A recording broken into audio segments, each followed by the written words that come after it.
When I was growing up, summer was always one of my favorite seasons. Not just because I was off of school or because I would shoot off tons of fireworks on the 4th of July, but because it was one of the few times throughout the year when I could earn a little bit of money. Every night, as the sun was going down, I would get out there with my little firefly net and I would catch as many of those lightning bugs as I could, because I knew at the end of the season, I would be able to take those lightning bugs and sell them to scientists at our local university that were using them for Alzheimer's research. Although I don't go out catching lightning bugs anymore, Alzheimer's research is still something that's very important to me. So when I recently completed my Google Data Analytics certificate and I was asked to complete a capstone project, I thought, what better than to use my new skill set, investigate a cause that I care deeply about, and share the results with you in today's video.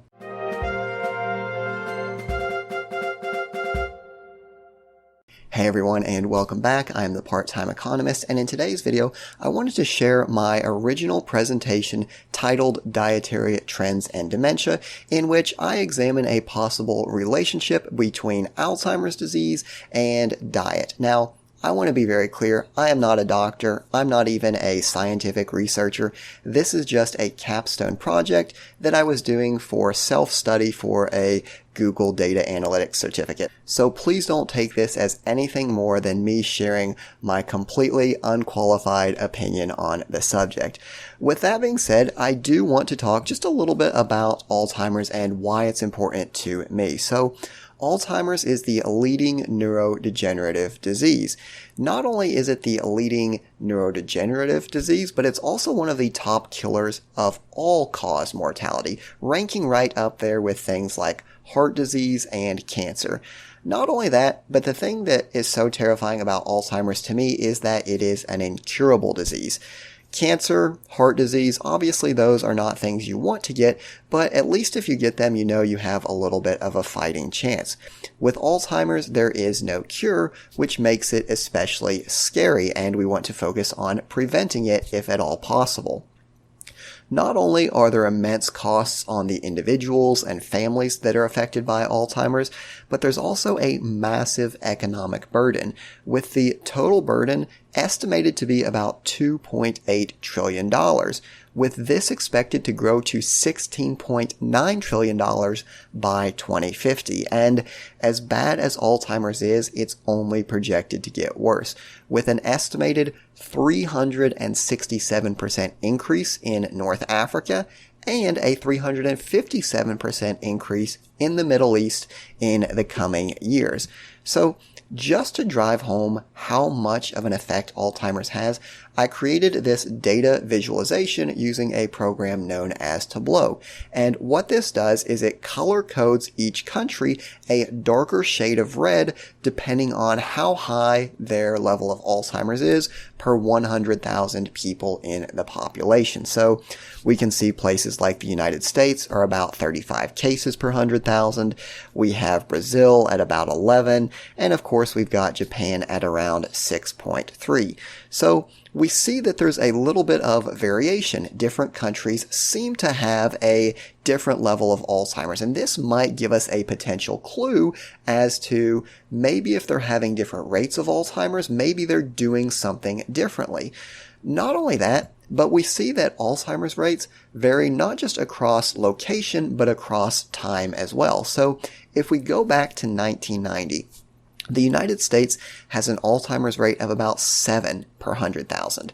So we're currently at 34, so that's a massive increase. Canada, back in 1990, was about 10 cases. Now they're 27, so they have more than doubled.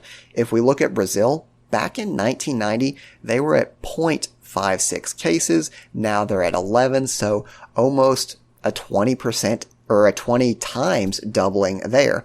And then, of course, Japan, for comparison, still has a pretty low rate today, but they had an even lower rate back in the 1990s. So what's up? What's going on here? And what can we do about it? Well, There's a lot of theories as to why Alzheimer's disease happens. The vast majority of cases are that Alzheimer's is a sporadic disease, right? We don't know exactly what causes it, but we think there may be some factors that kind of induce it to be more likely. So pollution, toxins, aluminium, old age, diet, physical activity, your ApoE4 status, a lot of different things. Unfortunately, a lot of these things are not actionable. I can't go change my genetics, neither can you. We can't suck all of the pollution out of the air completely on our own. So what people have been doing is looking for lifestyle factors, things that individuals themselves can modify and hopefully reduce their risk. And one of the books that I found really influential on this was a book known as The Blue Zones. And essentially the author in this book goes around to different locations throughout the world and identifies certain hotspots, essentially, of longevity. Places where people live much longer than normal, but also relatively free of disease, with much lower rates of cancer, heart disease, dementia. And essentially what he does is he says that these areas where people live really long without chronic illness have certain things in common, and that if we adopt these patterns, that we can enjoy the same health benefits as well. Unfortunately, not everyone hopped on board with that. They said, well, maybe this is just due to record-keeping errors. Maybe that 110-year-old that you thought you were talking to was really only 70. Or maybe because they are in different countries, they have diagnostic errors. Maybe they have low rates of Alzheimer's because the doctors there just don't diagnose Alzheimer's. So what we really need is a scientific study to examine this. And in 2014, Grant, who is a researcher, came out with a fantastic study in which he looks at 8 different countries across 1, 10, 20, and 25 year periods. So he's looking back and saying, what people ate 1 year ago, 10 years ago, 20 years ago, how is it affecting their current Alzheimer's rates? And what he found is that the total amount of energy, so as people eat more and as people eat more from animal fat, the Alzheimer's rates tend to go up. So this was a really interesting study for me because it hinted that there might be a possible connection between Alzheimer's and diet. So I began looking into it a little bit more, and the literature could be a bit confusing because remember, Alzheimer's is still considered to be a sporadic disease. There's nothing that we can clearly say causes Alzheimer's. We're really looking at things that make it more or a little bit less likely to develop. So depending on which studies you want to read and which authors you like, you could come away thinking that you should be eating fish, meat, and eggs to protect yourself. If you want to read other authors, you might be saying, well, meat, eggs, and milk are actually harmful and can increase your risks. So there have been a lot of fantastic studies, but because there's so much conflicting evidence, I wanted to examine the big picture. So not just a study with 20 participants or 100, but I wanted to look at countries, and not just a country, but multiple countries across multiple time periods. So what I did for this analysis is I went to FAO Stat, which is a food consumption database offered by the UN, and basically what it does is it tells you what foods each country is eating and how much of these foods they are eating.